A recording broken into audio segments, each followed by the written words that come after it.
अस्सलामुअलैकुम वरहमतुल्लाहि वबरकातुहू। मैं मोहम्मद नईम अहमद यूट्यूब चैनल बाखबर बरवक़्त से। प्राइम स्टील 40 ग्रेड 2,42,000 रुपया, 60 ग्रेड का भी माल तैयार करते हैं, आप रब्ता कर सकते हैं। इस्लामाबाद सुप्रीम 60 ग्रेड 2,58,000 रुपया, 40 ग्रेड 2,45,000 रुपया।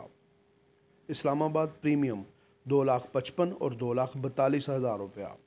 बटाला प्लाटीनियम 2,65,000 गार्डर, 2,45,000 रुपया TRN का रेट है। राजपूत स्टील 2,58,000 और 2,56,000 रुपया। ATM 2,42,000 और 2,43,000 रुपया। Mughal steel TRN 2,46,000 girder 2,66,000। Malak steel TRN 2,41,000 girder 2,59,000, सरिया 2,36,000 रुपया। AMK TRN 2,42,000 गार्डर 2,60,000, सरिया 2,37,000 रुपया। बटाला गोल्ड TRN 2,43,000 गार्डर 2,62,000, सरिया 2,36,000 रुपया। एंगल 2,45,000 से 65, पट्टी 2,42,000 से 65, गज पट्टी 2,60,000 से 2,70,000 रुपया। चैनल 2,65,000 से 2,75,000 रुपया। ब्लेड की पोजीशन जो रही है 2,13,000। CC गार्डर ग्रेड 2,25,000 और 2,27,000 रुपया। CC 40 ग्रेड 2,18,000 और 2,19,000 रुपया। आड़त निगोटोक 5,950 रुपये। सुपर कैंची टोक 6,250 रुपये। आड़त प्योर कैंची टोक 6,050 रुपये। हमारे ज़राए के मुताबिक जो माल सेल हुआ है सरिया 2,35,000, 40 ग्रेड वही 2,39,40,000 में। TRN 2,42,000 से लेके 2,45,000 रुपया, जबकि गार्डर की पोजीशन 2,59,000 से 2,65,000 रुपया। वो तमाम लोग जिनका टाइम वेस्ट होता है वो समझते हैं कि मीर साहब बस रेट दिया करें और छोटी बात किया करें, उनके लिए तो जो था वो मैंने बता दिया। अब अगर कोई दूसरा बंदा सुनना चाहता है तो वो सुन सकता है। इस वक्त इंतहाई बुरे हालात हैं कारोबार के, और इंडस्ट्री वालों के लिए परेशान कुन जो हालात अभी भी हैं और आगे नज़र भी आ रहे हैं। महंगाई का तूफ़ान आने वाला है।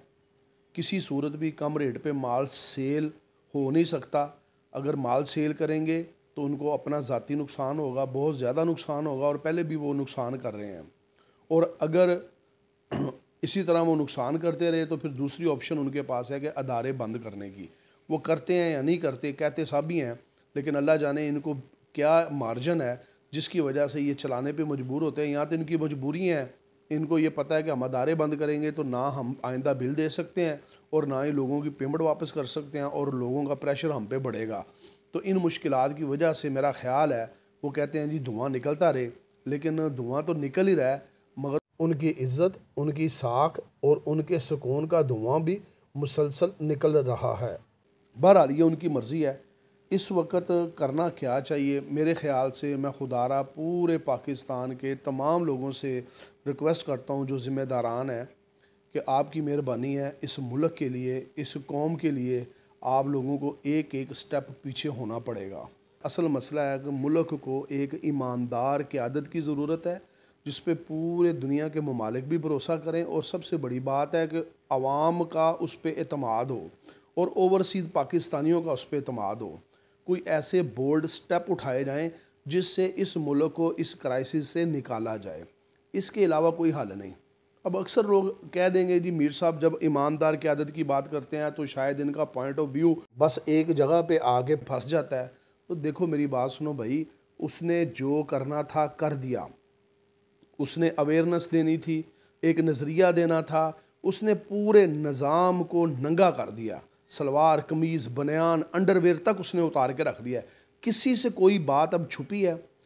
सेनेट का चेयरमैन कैसे बनता है, स्पीकर कैसे बनते हैं, डिप्टी स्पीकर कैसे बनते हैं, ख़रीदो फरोख्त कैसे होती है, फॉर्म 45 क्या होता है, फॉर्म 47 क्या होता है, कागज़ आते नामजदगी के दौरान क्या क्या करना पड़ता है और क्या किन किन मुश्किल से पेश आना पड़ता है, कैसे अदलिया की तरफ से फ़ैसले आते हैं, कैसे ताकतवर लोग अपने फ़ैसले मुसल्लत करते हैं। कोई एक बात आप बता दें कि अब इस आवाम से छुपी रही है। मैं आज भी कहता हूँ ये जो लाखों जवान हैं फ़ौज के, ये हमारे सरों का ताज है। सिर्फ ये जवान हमारे सरों का ताज नहीं है, सलाम है उन वालदैन को, सलाम है उन बहनों को, सलाम है उन बच्चों को, सलाम है उन बहू बेटियों को जिनके ये रिश्तेदार हैं।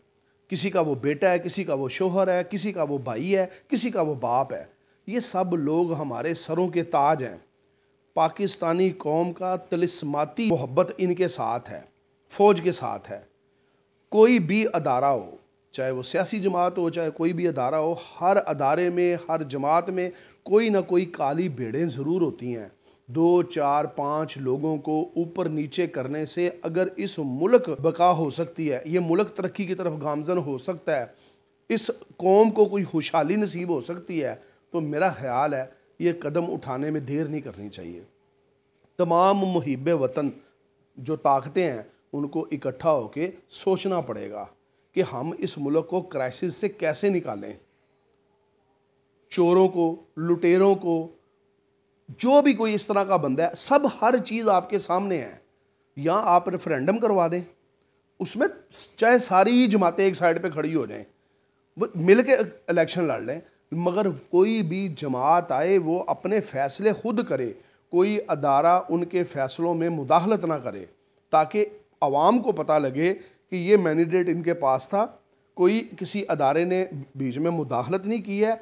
अगर इन्होंने अच्छाई की है तो इनको अप्रिशिएट किया जाए, जो मुल्क के लिए अच्छे इक़दाम उठाए हैं, और अगर इनसे कुछ नहीं हो सका तो कम अज़ कम उनको क्रिटिसाइज़ किया जाए कि आप लोगों ने इस मुल्क की तबाही की है।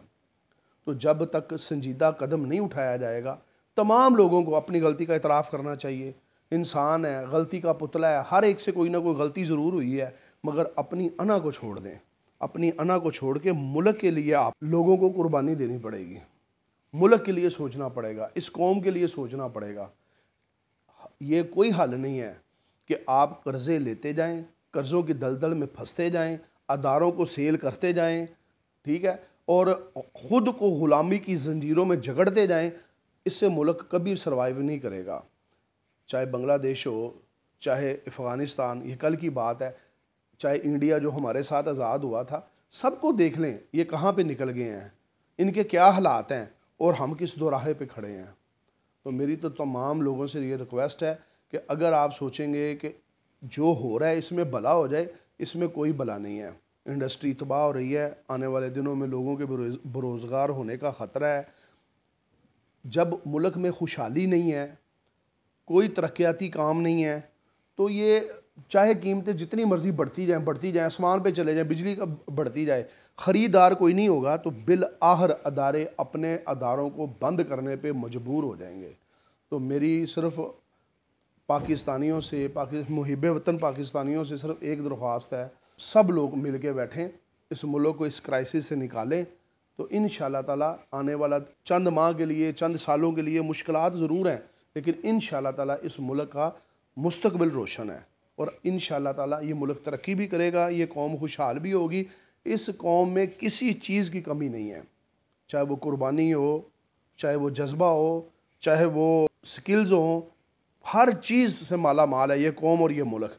सिर्फ कदम उठाने की ज़रूरत है, ज़िद छोड़नी पड़ेगी, अना छोड़नी पड़ेगी, मुल्क के लिए सोचें, मुल्क के लिए कुर्बानी दें। इंशाअल्लाह ताला आप लोग भी कामयाब होंगे, आप लोगों की भी इज़्ज़त होगी, इस मुल्क का भी वक़ार बढ़ेगा, इस कौम का वक़ार बढ़ेगा, ये मुल्क तरक्की की तरफ जाएगा, खुशहाली की तरफ इंशाअल्लाह जाएगा। अब ये मेरी बातें बेकार हैं, बेसूद हैं, काबिल अमल नहीं है, या मैं ऐसे ही सर को पा रहा हूँ, मुझे इससे कोई गर्ज़ नहीं है। मैं अपने हिस्से का किरदार अदा करता रहूँगा, मैं आप लोगों के ज़मीरों पे दस्तक देता रहूँगा। वीडियो पसंद आए, लाइक शेयर कमेंट्स लाजमी किया करें, अपनी दुआओं में याद रखें, अपने चैनल का ख्याल रखें। अस्सलामु अलैकुम व रहमतुल्लाहि व बरकातुहू।